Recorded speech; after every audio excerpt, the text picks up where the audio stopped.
Hola museonautas, ¿listos para la siguiente aventura? Hoy vamos a continuar con nuestro recorrido por el Museo del Perfume. Visitaremos aquellas salas que están en el piso superior. Mientras subimos, vamos a poder disfrutar de la decoración navideña. En estas salas vamos a conocer la historia de la perfumería contemporánea. También conoceremos lo que es la perfumería de autor. Conoceremos los países a través de los flacones y también la historia de este edificio. ¡Vamos para allá!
Este es un alambique, como el que comentamos en las primeras salas.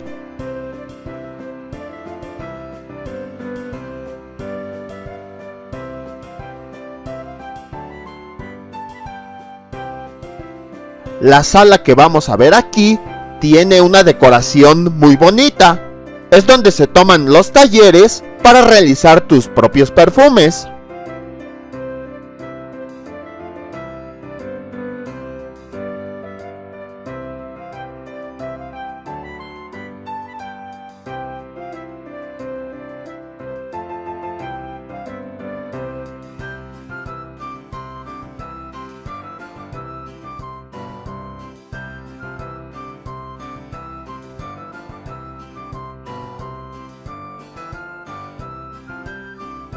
Bueno, de hecho ahí ya estaban en el taller. En el patio de atrás hay un árbol navideño y un nacimiento. Como ya hablamos un poco de la Navidad, pues vamos a hablar un poco del origen de estos elementos.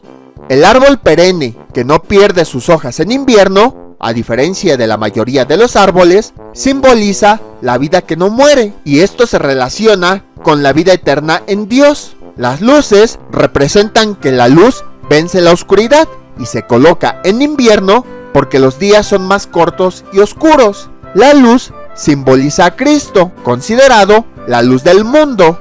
Desde tiempos antiguos, el árbol simboliza el renacimiento de la naturaleza. Así, en Navidad es símbolo de un nuevo comienzo, esperanza y renovación espiritual. La estrella simboliza la estrella de Belén, que siguieron los pastores y reyes magos para llegar a donde había nacido Jesús. Las esferas representan los frutos del bien o los dones de Dios, y los regalos representan amor, generosidad y el regalo de Jesús. De este lado tenemos algunas decoraciones que nos recuerdan a la Europa del siglo XVIII, que como ya vimos, fue cuando nacieron las primeras casas perfumeras.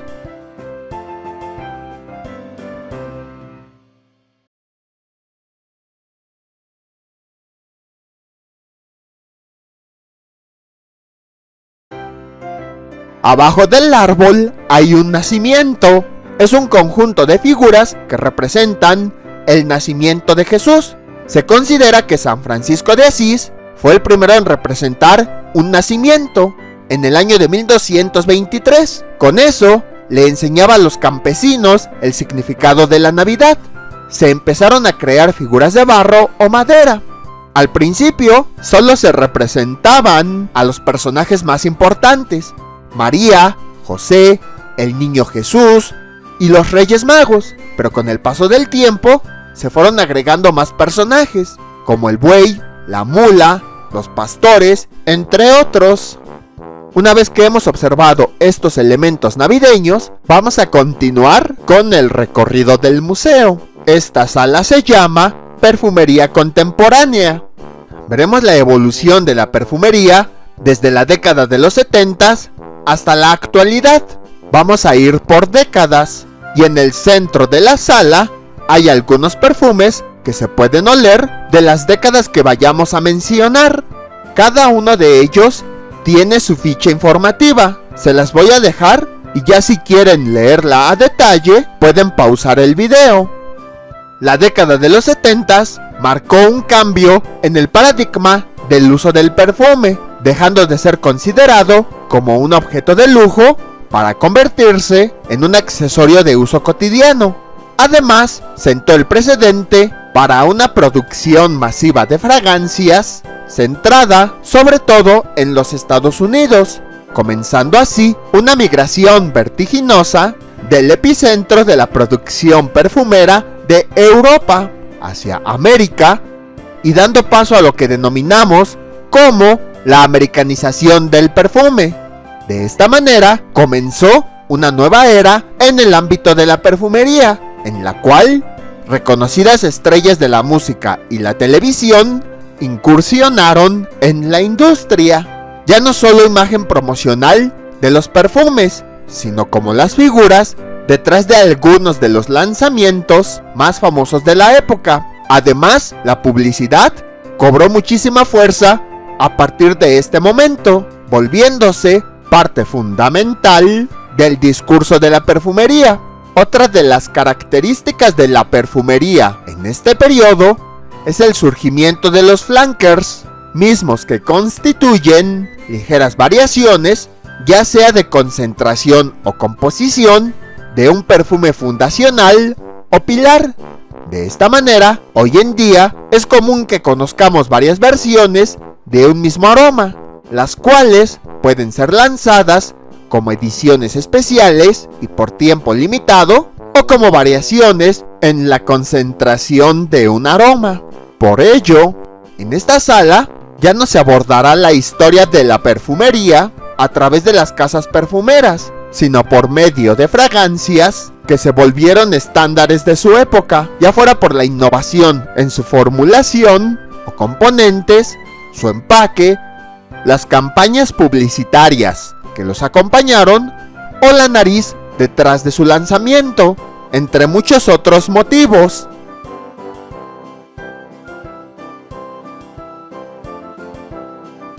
Comenzamos con los 70s. En esta década convivieron dos nociones de perfumería, la europea, que continuaba concibiendo al perfume como un artículo de lujo, y la norteamericana, más fresca y desenfandada, misma que comenzó a consolidar la idea de que no es necesaria una ocasión especial para perfumarse.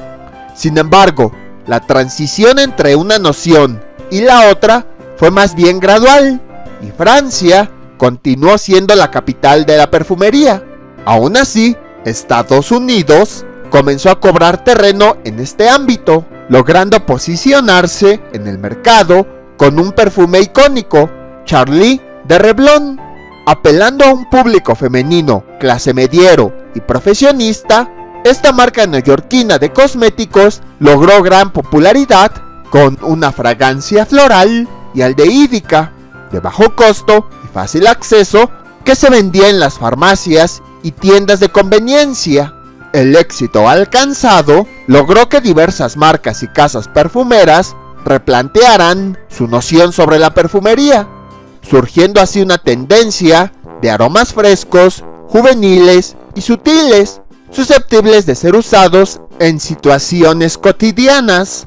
En tanto al mercado masculino, Geoffrey Beene incursionó en la industria de la perfumería con su fragancia insignia Grey Flannel, primer perfume masculino que enfatizaba entre sus notas de corazón una variedad de flores tradicionalmente femeninas, con un aroma que recuerda al de los trajes masculinos hechos de franela. Este perfume se consolidó como un clásico de la perfumería masculina, mismo que a la fecha conserva su composición original, abriendo la posibilidad de que más fragancias para caballeros con acordes florales vieran la luz dentro de la industria. A continuación, les voy a dejar los perfumes más importantes de esta década y también les voy a dejar la ficha técnica de ellos. Tiene mucha información, la casa perfumera que lo produjo, de dónde provienen, quién los diseñó, de qué familia olfativa provienen, quién es el nariz, cómo se inspiraron para crearlo, alguna curiosidad y las notas principales que lo forman. De hecho, algunos de los perfumes que mencionemos los van a ver aquí, como Grey Flannel o Polo, que ya habíamos mencionado anteriormente. También se pueden oler algunos de estos perfumes. Esas pequeñas bolas de madera tienen la esencia que se puede oler, pero igual, en el video pues no les puedo transmitir a qué huele, aunque se los describa. Eso solamente de forma presencial en el museo.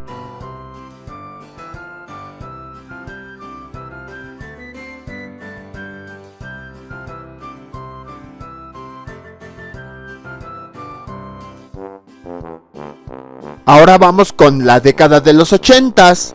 La década de los 80s se caracterizó por un estilo al vestir que apelaba por el maximalismo. Era común que se usaran colores llamativos y estampados grandes, además de prendas de ropa inspiradas en el baile y el ejercicio. En la perfumería, la tendencia se desarrolló de manera paralela con aromas estruendosos, concentrados y potentes, destacando las notas animálicas en su composición. Los perfumes florales ambarados o florales chipre fueron los más populares de estos años.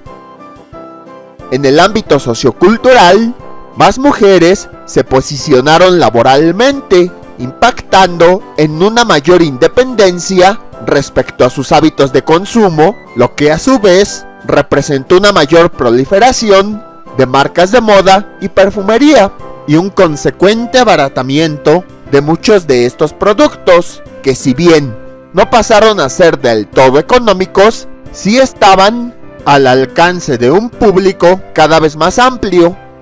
Varias casas de moda surgieron y alcanzaron su máximo apogeo, tales como Ralph Lauren, Jean Paul Gaultier y Versace, mientras que diversos perfumes marcaron la tendencia olfativa de la década: Drakkar de Guy Laroche y Cool Water de David Dove, entre otros. Por su parte, la perfumería masculina logró consolidarse, representando un mercado importante para la industria. Los años 80 también presenciaron el auge de las fragancias orientales y amaderadas. Perfumes como Opium de Yves Saint Laurent y Poison de Dior, emblemáticos por sus notas cálidas y sensuales, reflejaron la extravagancia de la época.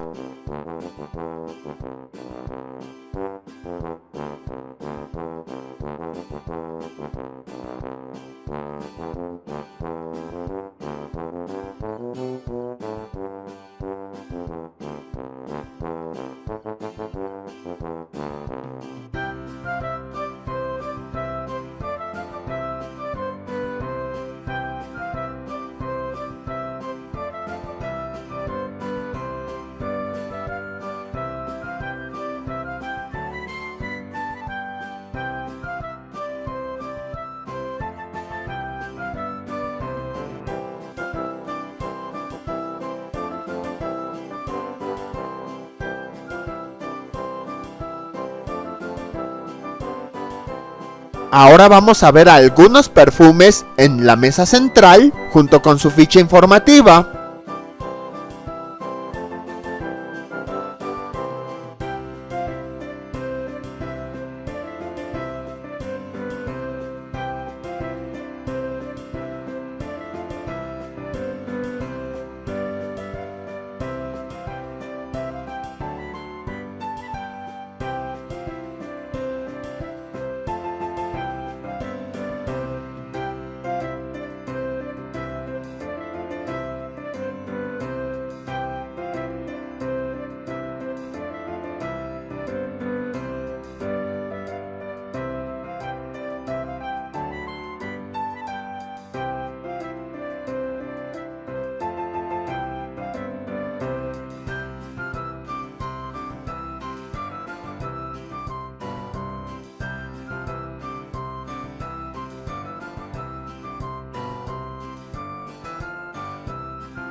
Ahora vamos con los aromas de algunos de ellos.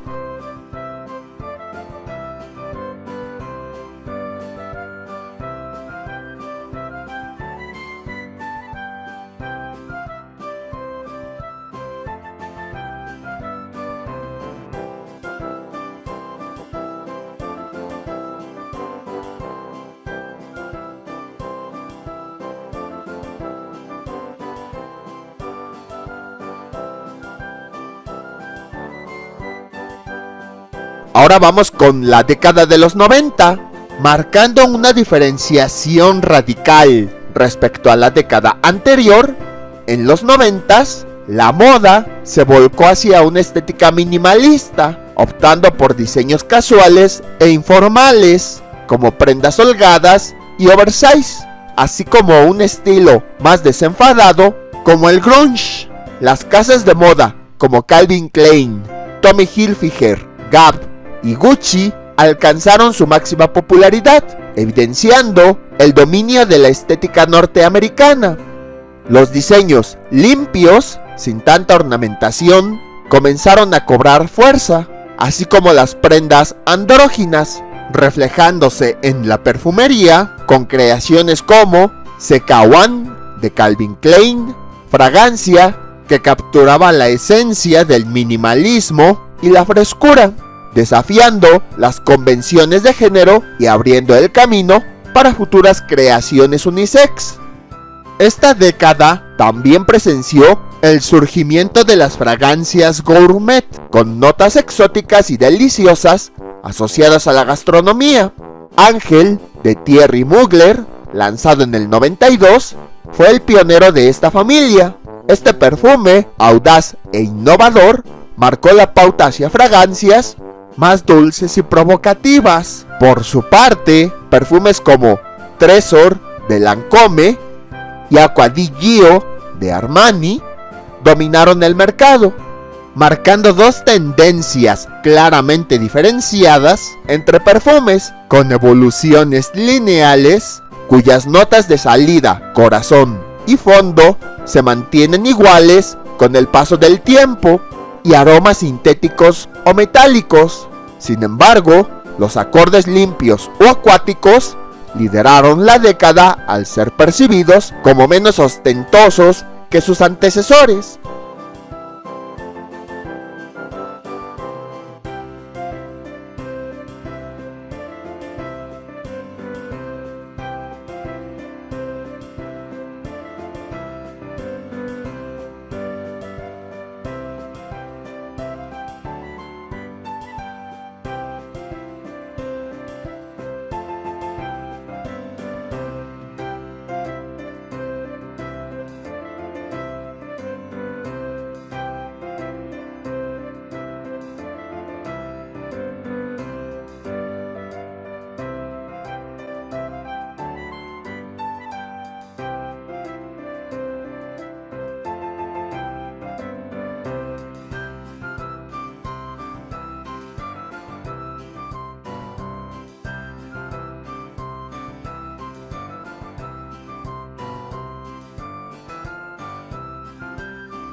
Igual les voy a presentar una serie de perfumes de esta década con su ficha técnica y también algunos recipientes que tienen una esencia para poder olerlos.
Ahora vamos con los aromas de algunos de ellos.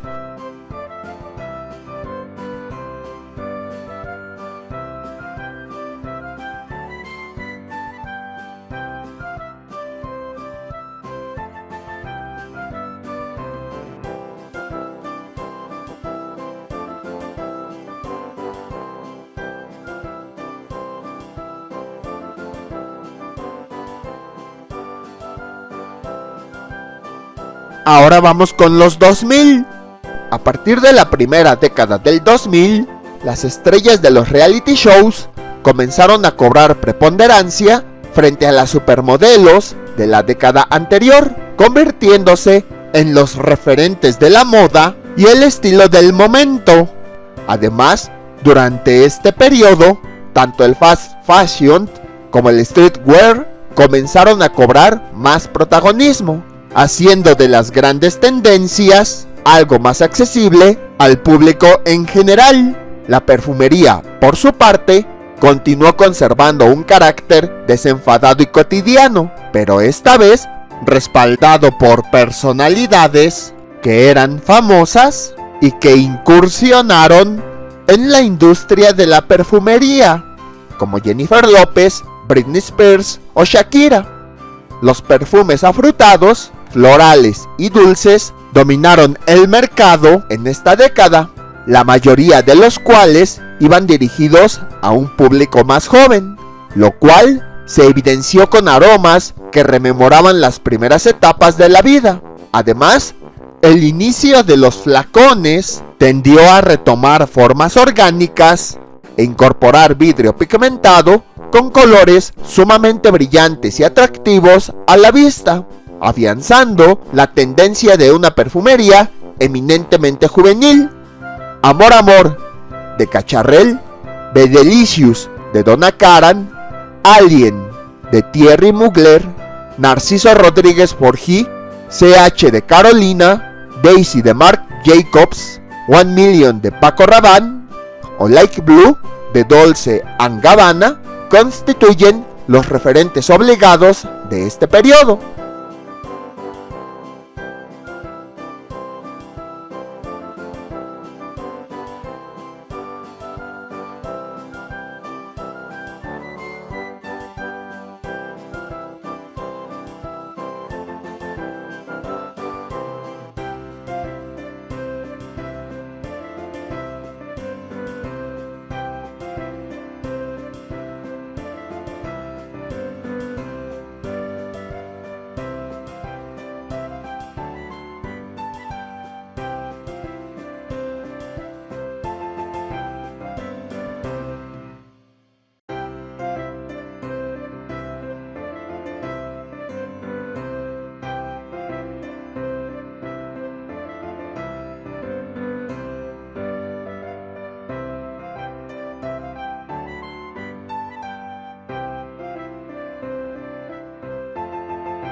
Igual les voy a presentar algunos perfumes de esta década junto con sus fichas técnicas, y algunos de ellos pueden olerse.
La década del 2010 estuvo marcada por avances tecnológicos. El acceso al internet facilitó la posibilidad de conocer al momento las nuevas tendencias de moda en cualquier lugar y época del mundo. Fue una época marcada por la fusión de la tradición y la innovación, en la cual las marcas se esforzaron por encontrar ese equilibrio entre la nostalgia por los perfumes clásicos y la búsqueda de experiencias olfativas únicas y modernas. La perfumería, por su parte, retomó las notas gourmet y frutales de la década anterior, incorporando aromas especiados y maderosos, resultando en fragancias con mayor presencia y carácter, enfocadas a un público más amplio. Además, la creciente conciencia ambiental ocasionó que entre los consumidores se buscara perfumería con un enfoque más sostenible y ecológico. Algunas marcas respondieron a esta demanda utilizando ingredientes naturales y métodos de producción respetuosos con el ambiente. Por otra parte, la perfumería, encabezada por estrellas de la música, alcanzó su máximo apogeo con las fragancias gourmet, que retomaron aromas como el del algodón de azúcar o el chocolate blanco, el caramelo, etc. Entre los perfumes insignias de la época destacan Guilty de Gucci, La Vie et Belle de Lancôme, Si de Armani, Good Girl de Carolina Herrera y Black Opium de Yves Saint Laurent.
Igual, ya saben, les voy a mostrar las fichas de algunos perfumes de esta década.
Ahora vamos a ver estas botellas que son muy llamativas. Son de varios perfumes de diferentes años.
Aquí están las fotografías de algunos de los perfumistas más importantes. Algunos de ellos diseñaron los perfumes que acabamos de ver.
Ahora vamos del 2020 a la actualidad.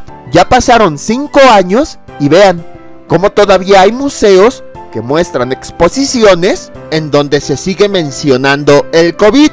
Debido a la pandemia por COVID y al consecuente confinamiento, la moda, las tendencias y la estética volvieron al entorno doméstico.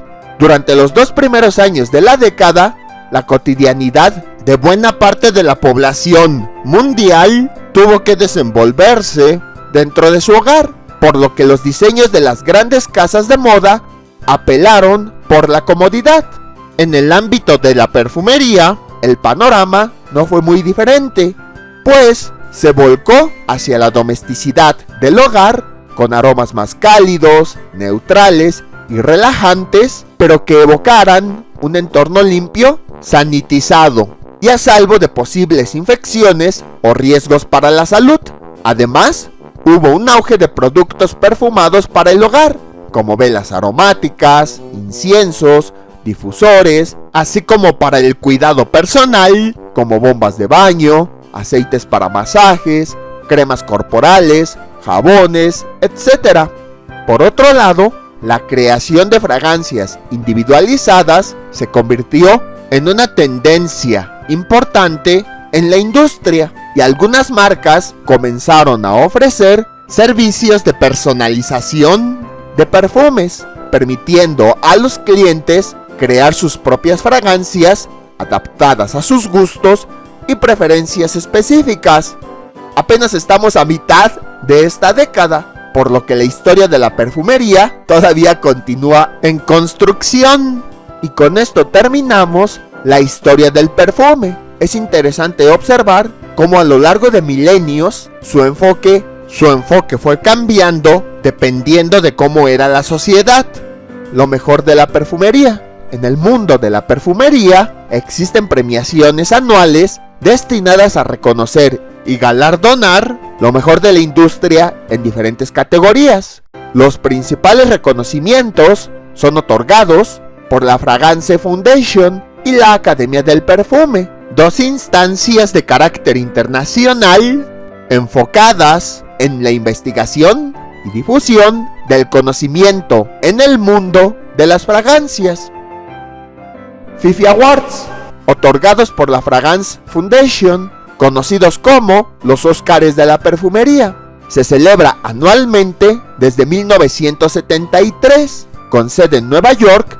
Dispone de comités encargados de evaluar los lanzamientos anuales en la industria para realizar premiaciones. Premios Academia del Perfume. La Academia del Perfume es una fundación cultural asentada en Madrid, España. Entre sus miembros y colaboraciones se encuentran personalidades de la industria, además de reconocidos perfumistas. Desde 2007, la Academia premia a lo mejor de la perfumería.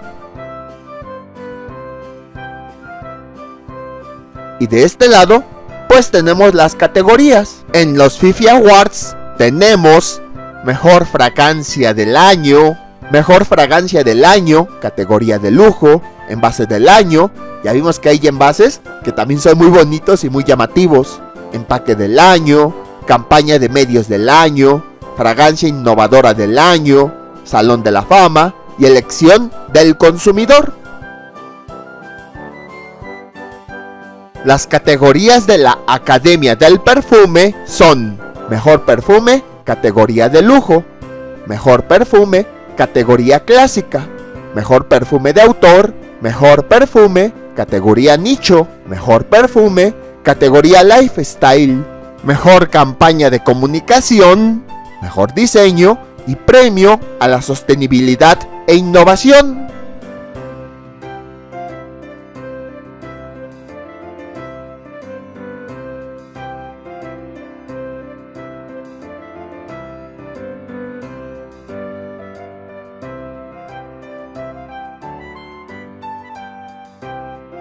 Vamos a la siguiente sala, llamada Perfumería de Autor, el cual se ha consolidado en los últimos años.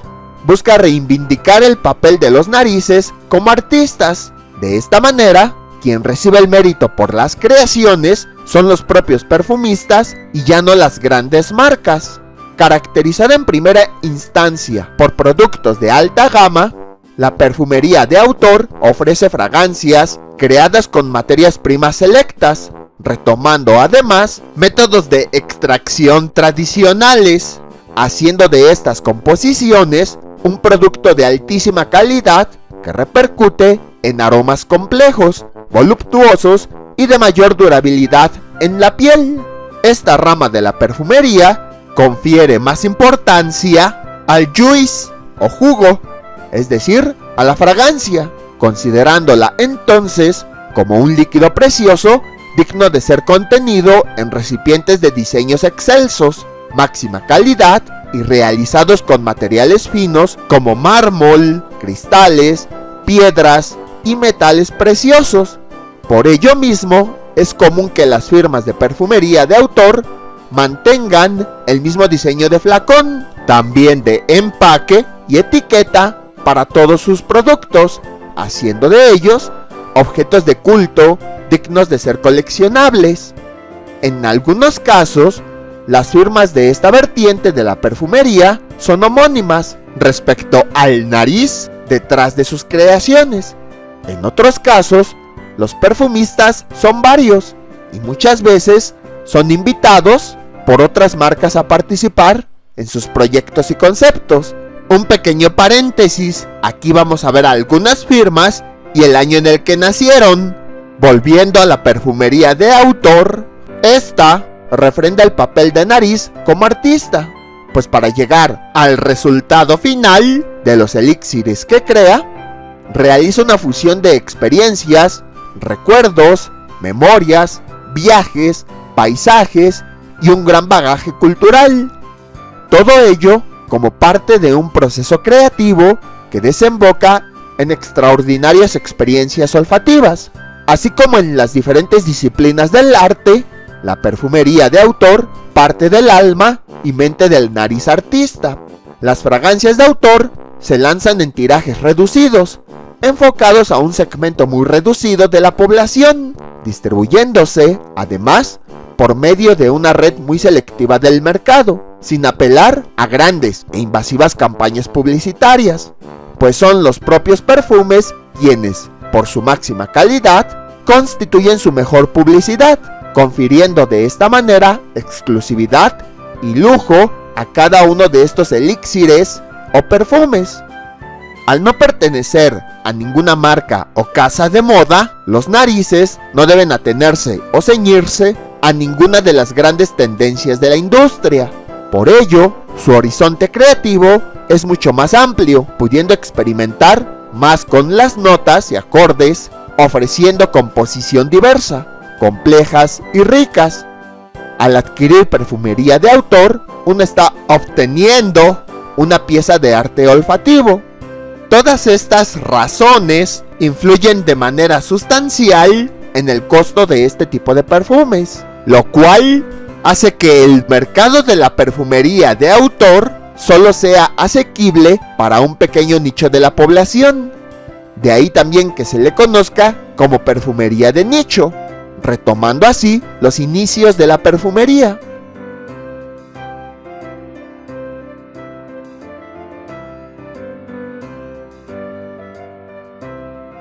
Vamos a la siguiente sala, Marilyn Monroe y el Chanel número 5. ¿Quién fue Marilyn Monroe?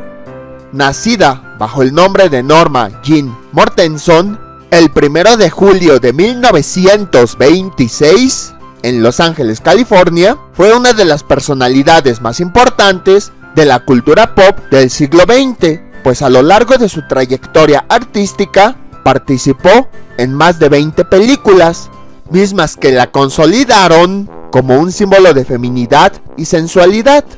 Además de ser conocida como actriz, Monroe desempeñó un papel importante en la industria de la moda y la perfumería, pues popularizó el famoso perfume Chanel número 5, afirmando en el 52, durante una entrevista para la revista Life Magazine, que para dormir usaba solo unas gotas de Chanel número 5. Posteriormente, 3 años después, el fotoperiodista Ed Feingersh la retrató usando el perfume, inmortalizando así su relación y convirtiéndose en un icono para el mundo de la perfumería.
Vamos a la siguiente sala, llamada Países a través de los flacones.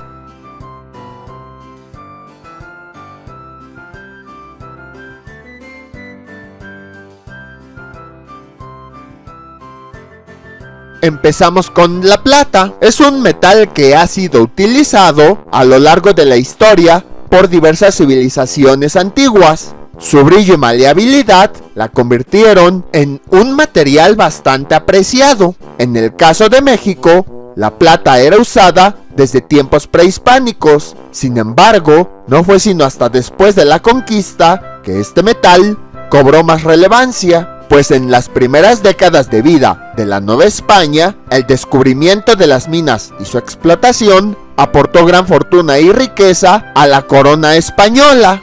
En la actualidad, El trabajo y comercio de la plata en México se puede apreciar en los estados de Guanajuato y Guerrero, especialmente en Taxco, ciudad reconocida por su tradición orfebre y considerada como la capital mexicana de la plata. En esta vitrina se exhiben diversos objetos de plata. Sin embargo, la pieza central es un flacón de vidrio decorado con detalles azules, cuyo tapón contiene en la parte superior una moneda del año 1866 perteneciente al Segundo Imperio Mexicano.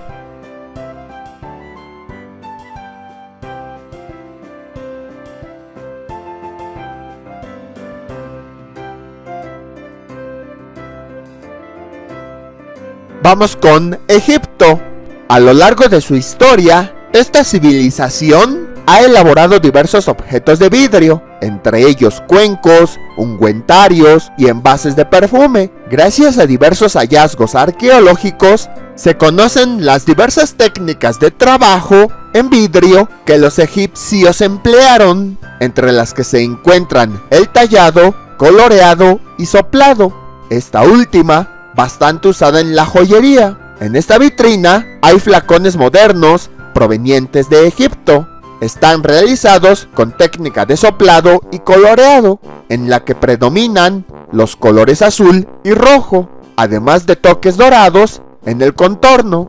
Sus formas son delicadas, diversas y prácticas, pues su tapón funciona también como aplicador. China. El vidrio fue un material bastante apreciado en la antigua China. Los primeros trabajos que se realizaron con este material fueron cuentas de colores y objetos decorativos. Para el siglo XII, y gracias al creciente intercambio comercial, se introdujeron en China nuevas maneras y técnicas para la fabricación y decoración del vidrio. Una de estas técnicas fue la manera veneciana, misma que sirvió como aliciente para el desarrollo de una nueva manera de producir, decorar y colorear vidrio. En esta vitrina se muestran diversos ejemplos de trabajo en vidrio. Si bien la mayoría de estas piezas son flacones y tabaqueras modernas, constituyen un gran ejemplo de destreza artística, pues muchas de estas piezas representan flora y fauna típicas de ese país. Nos muestran escenas de la vida cotidiana, muchas de las cuales dejan en claro la riqueza y tradición china.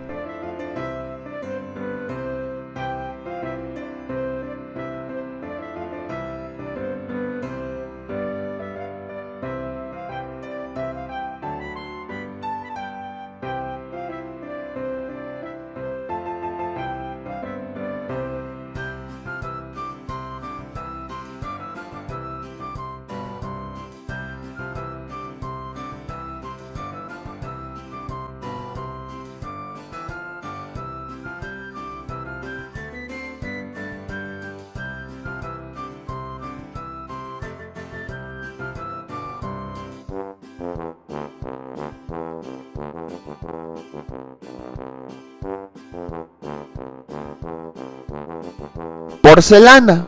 Este material tiene sus orígenes en China y fue creado aproximadamente hace 2000 años. Entre sus principales componentes encontramos el caolín, el cuarzo y el feldespato. La combinación de estas materias primas y otros elementos más producen un material fuerte, vitrificado, con un exterior translúcido sobre el cual se pueden añadir color y hacer diversas decoraciones. Durante mucho tiempo, China se especializó en la producción y trabajo de la porcelana, perfeccionando las técnicas de elaboración y decorado. Posteriormente, y debido a las diversas redes comerciales, se comenzó con la exportación de este tipo de objetos. La gran belleza y destreza técnica de las piezas hechas con este material pronto lo convirtieron en un objeto de lujo, y fue tanta su popularidad que a partir del siglo XIV en Europa se le conoció como oro blanco, debido a su gran valor surgieron diversos intentos por imitar y producir este material. Sin embargo, no fue hasta el siglo XVIII que se logró producir la primera porcelana en Europa, específicamente en Meissen, Alemania, caracterizándose por su gran calidad y su nuevo estilo decorativo. En esta vitrina podemos apreciar algunas piezas de porcelana provenientes de Alemania y de la Baviera. Esta pequeña muestra ejemplifica muy bien la riqueza y tradición de la porcelana originaria de Europa. Grecia, la civilización griega, es un referente en torno al uso del perfume. Sabemos, gracias a ciertos paisajes de la mitología griega, cómo es que los dioses tuvieron influencias en la creación de los aromas. Sin embargo, uno de los aspectos más relevantes del mundo griego era la cerámica, pues fue bastante prolífica su producción de vasijas y contenedores policromados, en los cuales narraban diferentes escenas de la mitología o de la vida cotidiana. Con relación directa a los perfumes, debemos hablar en específico de los lequitos, envases cilíndricos con cuello largo, asa y boca en forma de embudo, que en su mayoría fueron utilizados para almacenar diferentes compuestos aromáticos. En esta vitrina se observan diferentes flacones inspirados en escenas de la mitología griega, en los dioses o en la vida cotidiana.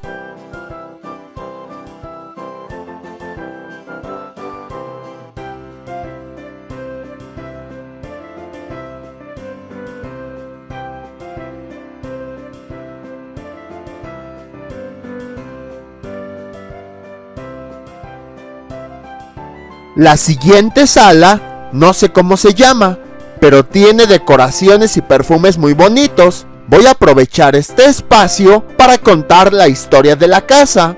El museo está situado sobre una casa de estilo afrancesado, construida a principios del siglo XX.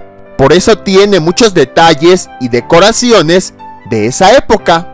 Su historia data desde la época prehispánica. Hoy en día está ubicado sobre la calle Tacuba, lugar donde en la época de los mexicas existía una calzada flotante que conectaba a Tenochtitlán con el barrio de Tlacopan. Por esa razón, se dice que la calle Tacuba es la más antigua de toda la Ciudad de México. El terreno donde se ubica el Museo del Perfume fue entregado a Hernán Martín, capitán de Cortés, en 1527. Posteriormente, pasó a manos de su hijo, Hernán Martín Serrano, y perteneció a esa familia durante casi un siglo. El terreno era muy enorme, abarcaba incluso lo que hoy es el Munal y el Palacio Postal. En 1626 se fundó el Colegio Seminario de Nuestra Señora de Santa Ana, que pasó a llamarse Colegio de San Andrés. En 1700 se añadió una casa de ejercicios llamada Aracoeli. En 1770 se intentó transformar en un hospital general, pero no se logró por falta de recursos.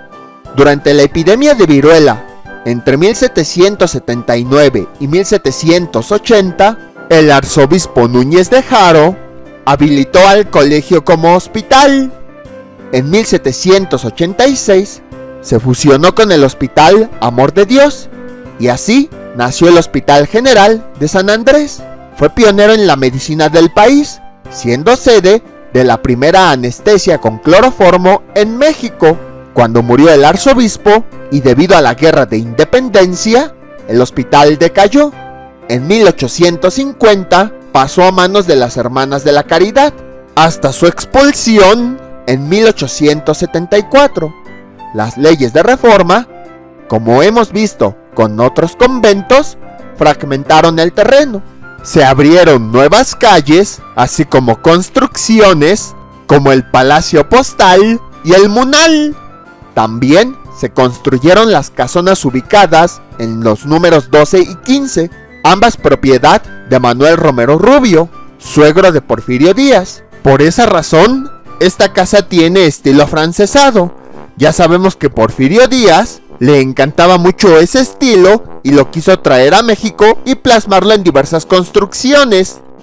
Cuando Romero Rubio murió en 1943, dichas casas fueron heredadas a sus hijas Sofía y María Luisa.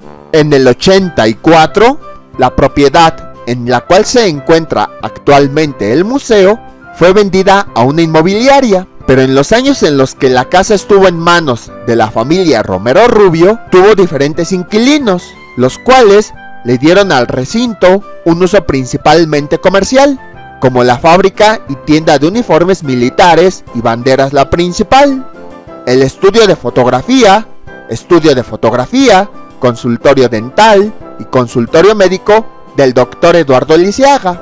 A principios del 2000, el inmueble fue adquirido por un fideicomiso que inició con labores de recuperación y de restauración de la casona para finalmente otorgarla como sede del Museo del Perfume, siguiendo así con la tradición de la calle Tacuba consagrada a las boticas y perfumerías. Si recorren la calle de Tacuba, se darán cuenta que estará llena de perfumerías. Por esa razón, el museo se decidió colocar aquí. De hecho, este museo es nuevo, apenas abrió en el año 2019. Y ahora que hemos estado recorriendo este museo, ¿se han preguntado a qué huele México? Sin duda, esta es una pregunta un tanto difícil de responder, pues a lo largo del tiempo y la historia, el paisaje olfativo de nuestro país ha cambiado de manera significativa. Sin embargo, gracias a diversas fuentes, textos y trabajos de investigación, podemos hacernos una idea acerca de los diferentes olores con los que convivieron nuestros antepasados. Algunos de los ejemplos más interesantes los podemos encontrar en las diferentes civilizaciones que habitaron en Mesoamérica. Culturas como la maya, la totonaca y mexica, entre otras, hacían uso tanto en la vida cotidiana como en la vida religiosa de diversas materias primas de fragantes aromas. Dentro de la gran variedad que tenían a su disposición, las de mayor uso eran las flores y las resinas, mismas que también eran empleadas para elaborar algunas preparaciones medicinales. Sabemos también que existían otras materias primas que eran usadas para dotar a los alimentos de un agradable aroma, como la vainilla. Posteriormente, y a partir del contacto con los españoles, todas estas materias primas de grandes cualidades aromáticas causaron interés en los extranjeros, quienes, entusiasmados con las propiedades de las diversas plantas, flores y resinas, las llevaron al continente europeo, en donde adquirieron una gran popularidad y se les encontraron nuevos usos. De esta manera, México aportó nuevos matices olfativos al resto del mundo, mismos que hoy en día siguen siendo bastante valorados.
Bueno, en lo que esa persona termina de leer la información que les acabo de dar, vamos de este lado para continuar recorriendo la sala.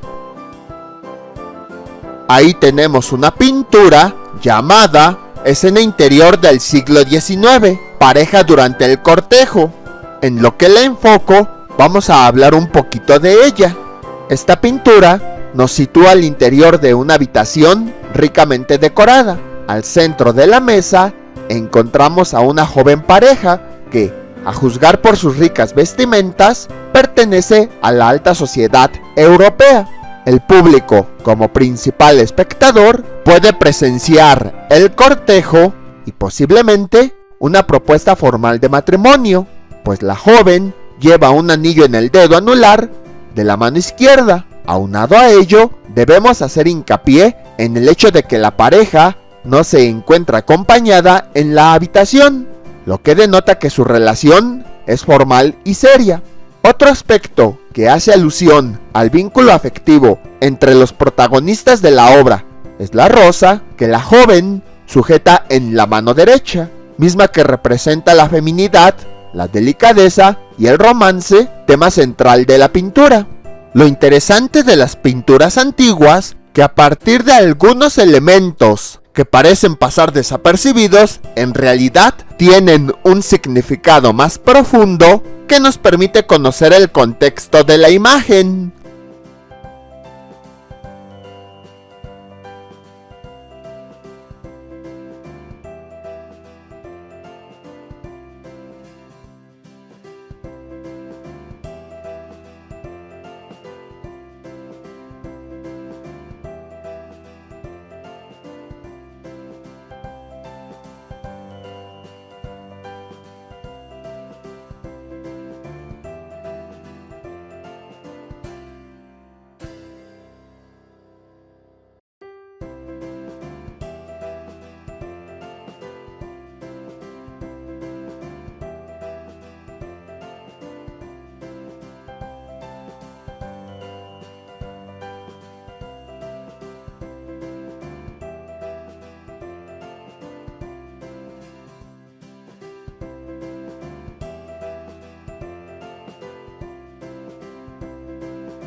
Los neceseres son estuches o bolsos pequeños diseñados para llevar artículos de uso personal, normalmente de aseo, cosmética o cuidado personal. Tienen su origen en el siglo XVIII y surgieron en respuesta a la necesidad de transportar los diferentes artículos de uso personal, especialmente durante los viajes. Existen diferentes tamaños y formatos. Los ejemplos aquí expuestos son una muestra de lo antes mencionado y están datados en el siglo XX. Contienen en su interior peines, espejos, sets para manicura y por supuesto perfumeros. Los materiales de los que están hechos son bastante variados, pudiendo encontrar cuero, madera, terciopelo y latón. Aquí tenemos otra obra llamada La Tormenta. Es una reproducción.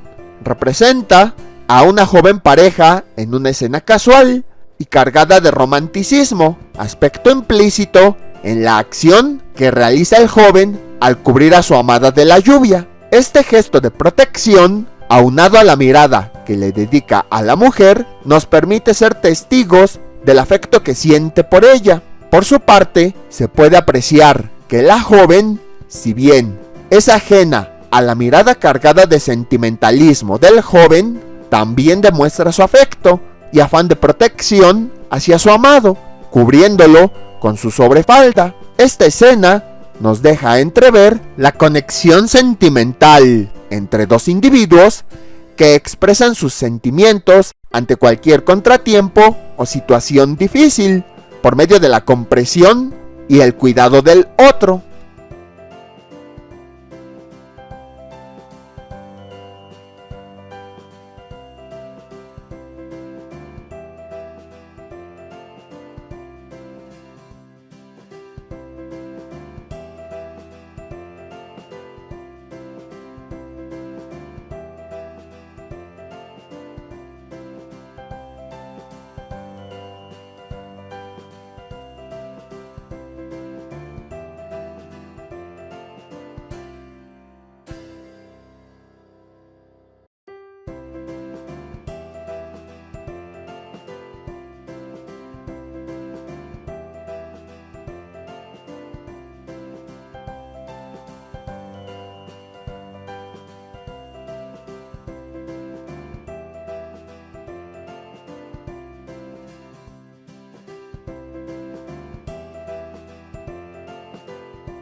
Vamos a la siguiente vitrina, donde veremos los flacones de Lalique que mencionamos anteriormente.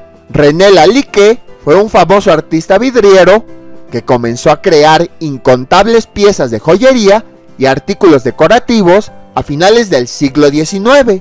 Sus diseños, de inspiración predominante Art Nouveau, alcanzaron tal prestigio que pronto llevaron a Lalique a trabajar para importantes proyectos de decoración de interiores, incluidos barcos y trenes. La innovación de dichas creaciones ocasionó que sus obras trascendieran a otros ámbitos más allá de las artes decorativas. Fue así que a principios del siglo XX, Lalique y Franco Scotti, ambos encumbrados artistas de sus respectivas áreas, decidieran unir sus talentos y colaborar en la creación de etiquetas y flacones, provocando así que otras casas perfumeras y diseñadores de modas solicitaran creaciones Lalique para sus propias fragancias. De esta manera, se inició una inseparable relación entre la cristalería, el diseño y los perfumes.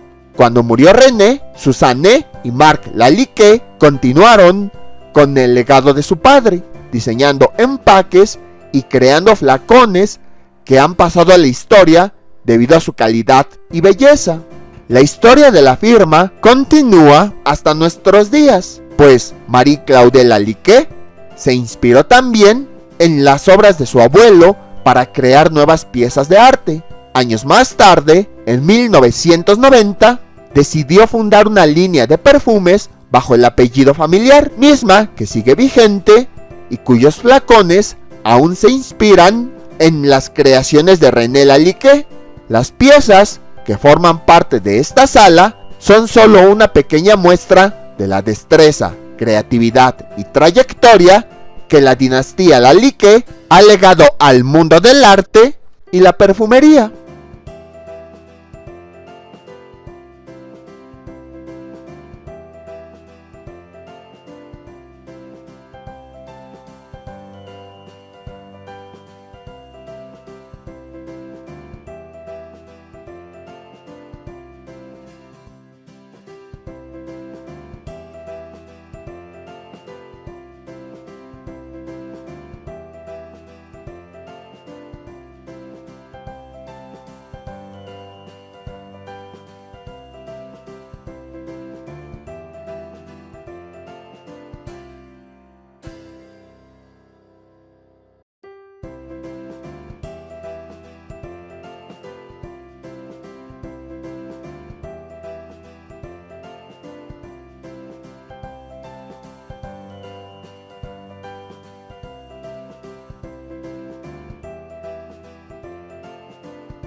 Vamos a las salas restantes. La verdad, no sé cuál sea el nombre de ellas, y no sé si son exposiciones temporales, bueno, solo una, o son permanentes.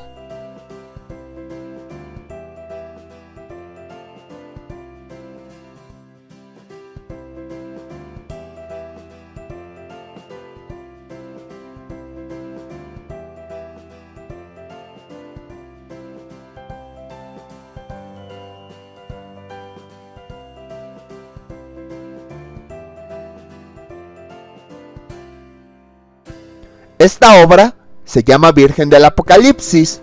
El Apocalipsis es el último libro perteneciente al Nuevo Testamento y su autoría se le atribuye a San Juan Evangelista. Esta pintura representa el capítulo 12, en el cual se narra una visión del autor en la cual la Virgen María se presentó ante él, de pie sobre la luna y una serpiente, sosteniendo al niño Dios y salvándolo del mal, mientras lo acerca al cielo junto a Dios. La Virgen se encuentra rodeada por el sol y coronada por 12 estrellas. Esta escena fue ampliamente representada durante la época virreinal, pues los pasajes bíblicos constituían uno de los temas más recurrentes entre los artistas de la época, denotando así la relevancia de la religión en la vida cotidiana. Si se dan cuenta, esta descripción se parece mucho a la Virgen de Guadalupe, y por esa razón, como lo vimos en el Museo de la Basílica, comentamos que la Virgen de Guadalupe era una virgen apocalíptica, pero no porque anunciara el fin del mundo, sino porque coincidía con esta descripción.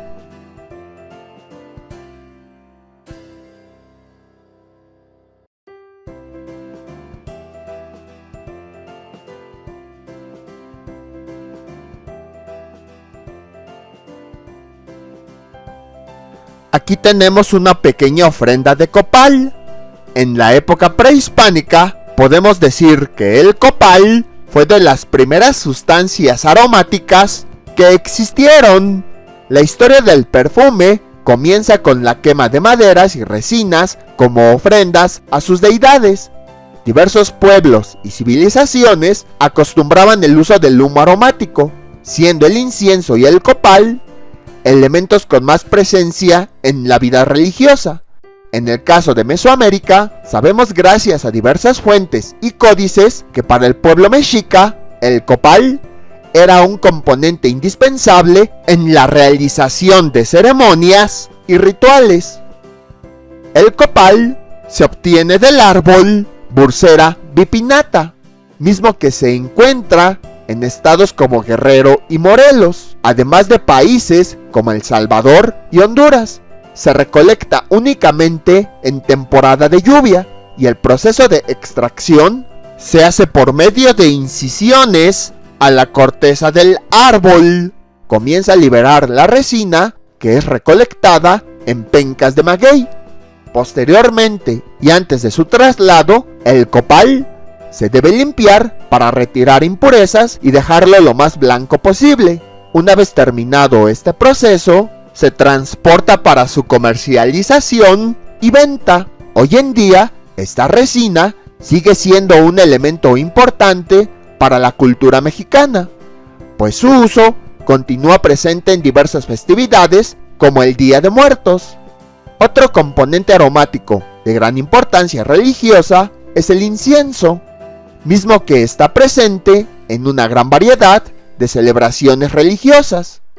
La variedad más utilizada es el olíbano, el cual proviene de los árboles del género Boswellia, endémicos de algunas zonas de la India y del noroeste de África. Su extracción también se realiza por medio de incisiones, de las cuales comienza a brotar la resina, la cual, al secarse, se endurece y es recolectada para su venta. Conocido también como franquincienso, es un objeto de alto valor, pues desde la antigüedad era bastante apreciado. La tradición cristiana menciona que este fue uno de los presentes que los Reyes Magos obsequiaron al niño Jesús. Ya ven, lo mencionamos anteriormente. Además de ser imprescindible en algunos rituales religiosos, el incienso es bastante apreciado en el mundo de la perfumería, pues aporta matices fuertes y ambarados, dotando a las fragancias de una estela duradera.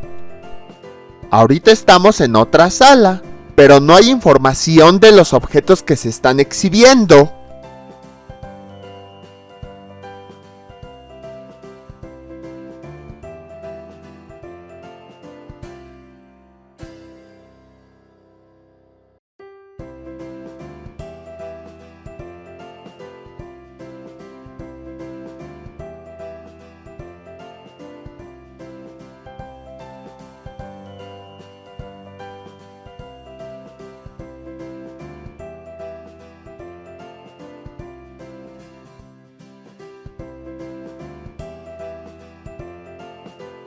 Vamos a la última sala, la sala de exposiciones temporales. En esta ocasión tenemos la exposición llamada Nariz de Narices, Nacebo en el MUPE, Museo del Perfume. Nacebo es el seudónimo de Ernesto Ventoso Medes, artista plástico y olfativo de origen barcelonés, quien adoptó este nombre para identificar la colección de obras de su autoría. A partir de nas, la palabra catalana para nariz y el acrónimo de su propio nombre, E de Ernesto, V de Ventos y O de Omedes, Evo, de ahí sale Nacebo. Esta colección gira en torno al órgano más visible del sentido del olfato, nariz. A través de Nacebo, Ernesto explora los conceptos y técnicas de la perfumería, familias olfativas, notas, acordes, que pueden integrarse en distintas formas de expresión artística como la escultura, la pintura, fotografía y video. Sin embargo, Nacebo no se limita a hablar únicamente de fragancias, aborda el olor de manera transversal, considerándolo un elemento que nos conecta con lo más profundo de nuestra existencia y del mundo. Su arte examina el olor como un fenómeno que trasciende lo visual y penetra nuestra experiencia sensorial más íntima. Nacebo se inspira en una amplia gama de movimientos artísticos, desde el arte povera, utilizando materiales comunes, hasta el pop art, donde emplea símbolos cotidianos como la nariz. También toma el op art, el interés por las ilusiones ópticas, y el expresionismo abstracto, el uso del color para evocar emociones olfativas. El cubismo se refleja en la fragancia de las formas, mientras que el arte conceptual le permite explorar el mundo más allá de lo visual. Influenciado por el surrealismo, Nacebo aborda lo inconsciente y lo onírico, creando obras que fusionan corrientes artísticas y amplían los límites de la percepción sensorial. Gracias a la colaboración de la Fundación Ernesto Ventós y la empresa benefactora Ernesto Ventós S.A., este museo tiene el honor de presentar esta muestra de 11 obras, cada una acompañada de una composición olfativa propuesta por el propio artista. La exposición gira en torno a la representación gráfica de las 10 familias olfativas tradicionales de la industria, reinterpretadas por Nacebo. Nariz de narices se refiere tanto al órgano del olfato como al artista de los aromas, el perfumista. Esta exposición rinde homenaje a Nacebo, un artista multifacético que hizo de la nariz la musa de su obra. Así, arte y olfato convergen una vez más, ofreciéndonos una visión sinestésica del entorno que nos rodea. Esta es la primera obra. Se llama Maceta Narices. Las notas Fougere en la perfumería evocan frescura y vitalidad. Suelen asociarse con aromas herbales, vegetales y húmedos, como el olor del césped recién cortado, las hojas trituradas, un bosque empapado por la lluvia o la savia. Con esta obra, Nacebo invita al espectador a imaginar estos aromas a través de una escultura que une lo visual con lo olfativo. Las narices en la planta simbolizan la conexión directa entre la naturaleza y el sentido del olfato, sugiriendo que cada hoja, flor o brote comprende un mundo de aromas que pueden transformar nuestra percepción del entorno. Al reemplazar las hojas con narices, la obra destaca la importancia del olfato como un sentido fundamental para interactuar con la naturaleza. Nacebo no solo subraya la capacidad de las plantas para emitir aromas, sino también el poder del olfato para conectar con los elementos más primarios y esenciales de la vida. Maceta Narices es un homenaje a la fragancia natural y su influencia en nuestras emociones y bienestar, recordándonos que el olor es una puerta abierta a la experiencia sensorial más pura y directa con nuestro entorno cultural. Y aquí está el aroma que pueden oler que representa a esta escultura. Cada escultura va a tener un aroma asociado, por lo que, para que sepan a qué huele, tienen que venir al museo.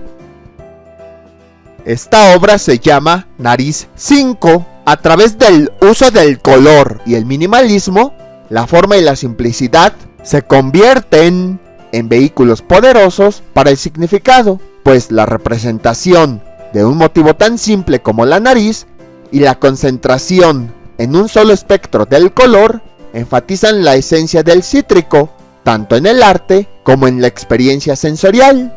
En esta obra se invita al espectador a reflexionar sobre cómo los colores y las formas pueden capturar la esencia de un aroma y cómo el arte es capaz de expandir los límites de la percepción más allá de lo visible.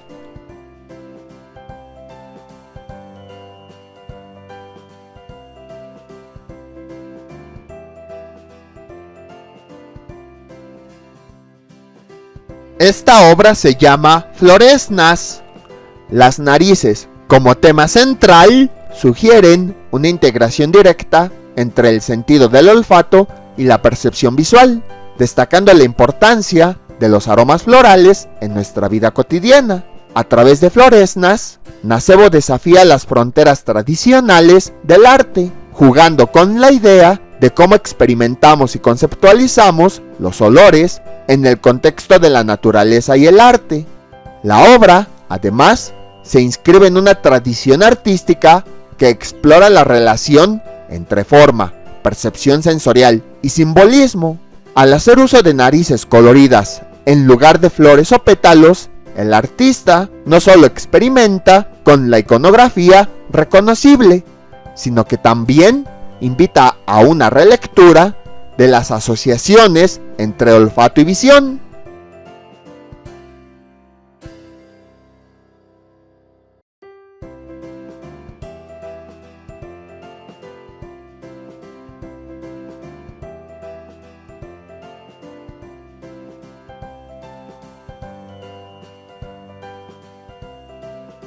Esta obra se llama Hojasnas.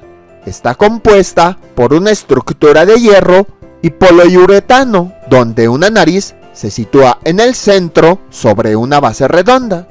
Desde la parte trasera de la misma se despliegan ramas y hojas, configurando una suerte de planta trepadora que envuelve y enmarca el elemento central. La obra revoca un aire romántico, ya que con la combinación de las ramas y hojas con la nariz establecen una delicada conexión entre el ser humano y la naturaleza, acentuando la idea de simbiosis entre lo orgánico y lo sensorial. El romanticismo de la obra se refuerza con la representación de la belleza y fragilidad de las flores, elementos arquetípicos del amor y la naturaleza.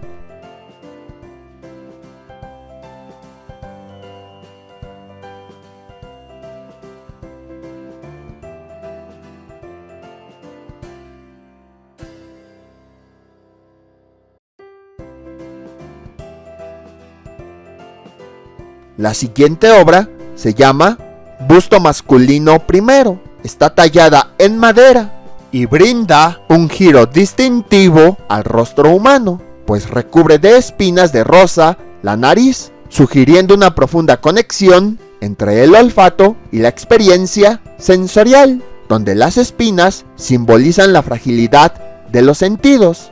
Aquí, Nacebo incorpora materiales orgánicos para explorar la identidad y la naturaleza. Así, las espinas de rosas añaden una capa de significado a la escultura, sugiriendo la idea de que los sentidos, y en particular el olfato, aunque son fuente de placer y belleza, también pueden estar asociados con la vulnerabilidad o el dolor. Este contraste podría invitar a una reflexión sobre cómo las percepciones sensoriales pueden ser a la vez dulces y punzantes, vinculando lo efímero de una fragancia con la realidad más cruda del sufrimiento o la protección.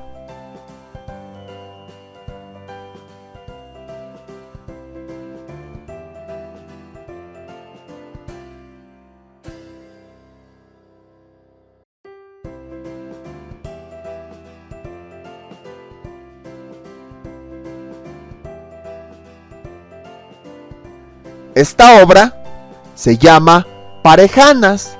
Aquí se pueden apreciar dos figuras humanas que carecen de rostro, desviando así la atención hacia los senos de la figura femenina y los genitales de la representación masculina, elementos que han sido sustituidos por narices, factor crucial en la interpretación de la obra, pues resalta el papel erógeno del olfato en las relaciones humanas, explorando la idea de que el olor es un sentido fundamental en la interacción y atracción entre personas. Las narices, colocadas en lugares tradicionalmente asociados a la sexualidad, sugieren que el olfato posee un poder erótico igual o mayor que la vista y el tacto.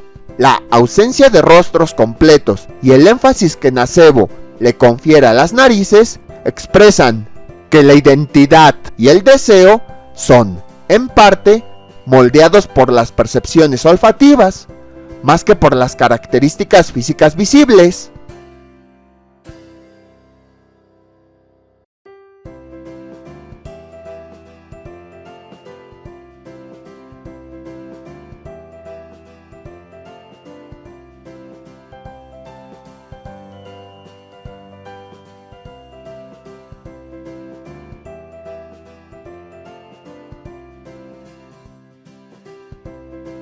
Esta obra, llamada Geometricanas, destaca por su enfoque geométrico y conceptual, representando una nariz configurada a partir de la intersección de planos en diferentes ángulos, creando una estructura abstracta y angular que desafía las representaciones tradicionales.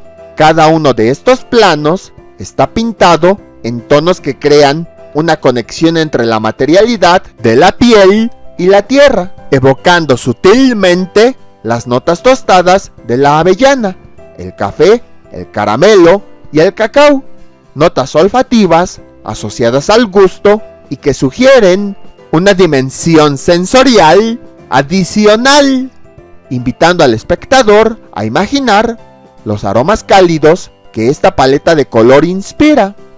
Nacebo en esta obra no solo explora la intersección entre percepción y forma, sino que también hace un guiño a las sensaciones olfativas y gustativas, aludiendo a las notas tostadas que se conectan profundamente con nuestra sensorialidad cotidiana. Así, Geometricanas constituye un puente entre lo visual y lo olfativo.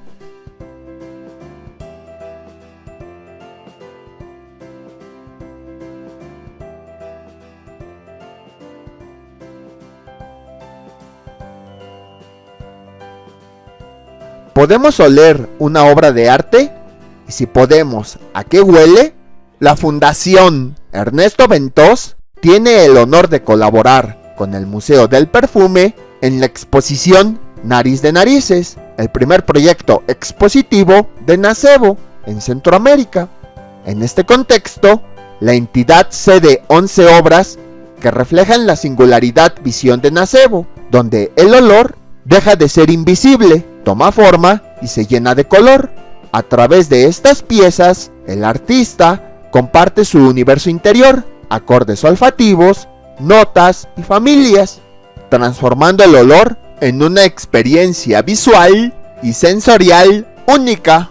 Detrás del alter ego artístico de Nacebo está Ernesto Ventós Omedes, perfumista, coleccionista, empresario y visionario que revolucionó la forma en que percibimos el sentido del olfato. Con una mentalidad innovadora y un talento incomparable, Ernesto siempre defendió la existencia de una cultura olfativa que impregna todos los aspectos de la vida, la cultura y el arte. La Fundación Ernesto Ventós, creada en 2019, recoge el legado de este singular creador con la misión de acercar y enseñar el mundo sensorial a las personas, despertando su curiosidad y enriqueciendo su experiencia del arte. Hoy en día, la Fundación custodia las dos colecciones que Ernesto Ventós creó en vida, como coleccionista, colección Olor Visual, como artista, Nacebo, y articula su labor en tres ejes principales: arte, didáctica e innovación, promoviendo el uso y la experimentación del olfato en el ámbito cultural. La actividad de la Fundación es posible gracias al apoyo y colaboración de Ventós, una empresa de tradición familiar y uno de los mayores distribuidores de productos químicos aromáticos y aceites esenciales a nivel mundial. Fundada en 1916 por Ernesto Ventós Casadeval, abuelo de Ernesto Ventós Omedes, la empresa comenzó en Barcelona como una pequeña destilería de esencias. Hoy, Gracias a la dedicación de su equipo y directivos, Ventouse se ha consolidado como líder en su sector, con sede en Sant-Just-Desvern, en Barcelona, y filiales en Brasil, China, Colombia, Estados Unidos, Francia, México y Singapur, así como almacenes en Indonesia y Reino Unido. Con más de 3.500 productos en stock y un equipo dinámico y altamente especializado, Ventouse sigue comprometida en ofrecer soluciones rápidas y eficaces a las demandas de sus clientes. Esta colaboración reafirma el compromiso de Ventouse y de la Fundación Ernesto Ventouse de llevar el arte sensorial a nuevas fronteras, despertando en el público una percepción olfativa que trasciende lo cotidiano.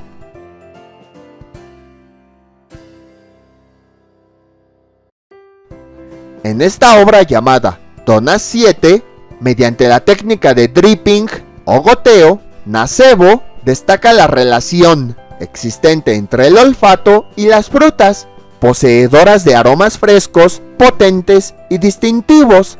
Así, la nariz es elevada a un símbolo visual que a través del juego de colores vibrantes invita a una reflexión sobre la percepción sensorial y su conexión con lo frutal y lo visual. La obra constituye un ejemplo del enfoque multidisciplinar de Nacebo, quien busca unir el arte visual con experiencias olfativas, explorando las intersecciones entre diferentes sentidos.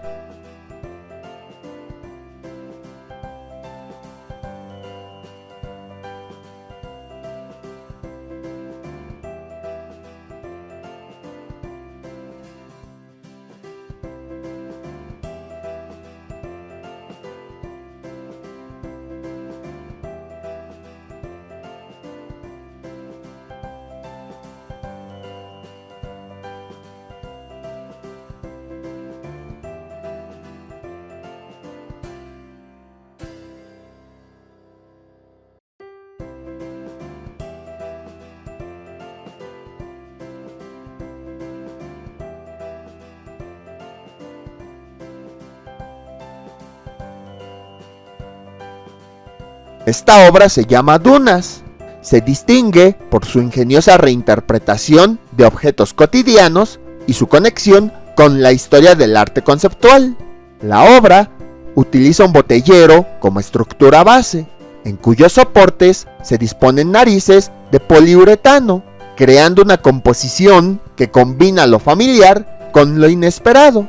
El título de la obra hace referencia a Marcel Duchamp, padre del dadaísmo, tomando las dos primeras letras de su apellido, Du, y añadiendo la palabra Nas, el catalán para nariz. Al intervenir el botellero con narices, Nacebo rinde homenaje a Duchamp, mientras aporta su visión, incorporando el sentido del olfato como elemento artístico central. Así, con Dunas, el artista reconoce la influencia del dadaísmo en su obra, pero expande sus límites introduciendo una dimensión sensorial adicional y subrayando la capacidad del arte para reinterpretar y resignificar objetos ordinarios, creando nuevas conexiones y perspectivas que enriquecen nuestra comprensión sensorial y conceptual del mundo.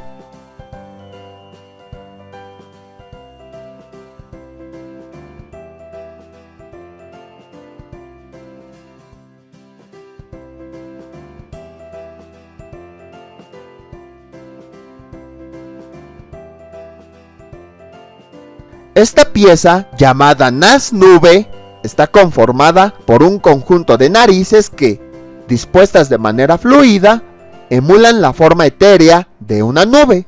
Con esta obra, Nacebo evoca una reflexión sobre la relación entre el olfato y el entorno, imaginando cómo podría oler una nube y enfocándose en notas olfativas asociadas con el ozono, aroma fresco del aire antes y después de una tormenta, con un olor presente en nuestro entorno, pero raramente percibido de manera consciente. En Nas-Nube, las narices actúan como módulos que al unirse construyen una imagen que se eleva hacia lo universal. La nube, como forma central, simboliza lo intangible y lo efímero, conectando la volatilidad de los aromas con los elementos naturales. Esta obra es una meditación poética que combina lo visual y lo conceptual para explorar la intersección entre el arte, la naturaleza y los sentidos.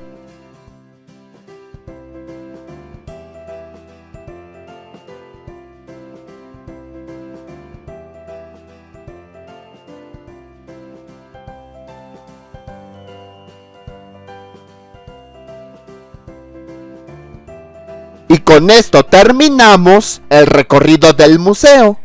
Ahora solo vamos a ver las plantas con las que fue decorado este lugar, que la mayoría son Nochebuena, por lo mismo de que son adornos navideños y cuna de Moisés.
Los horarios son de martes a domingo de 10 a 17 horas. Para llegar hay dos formas.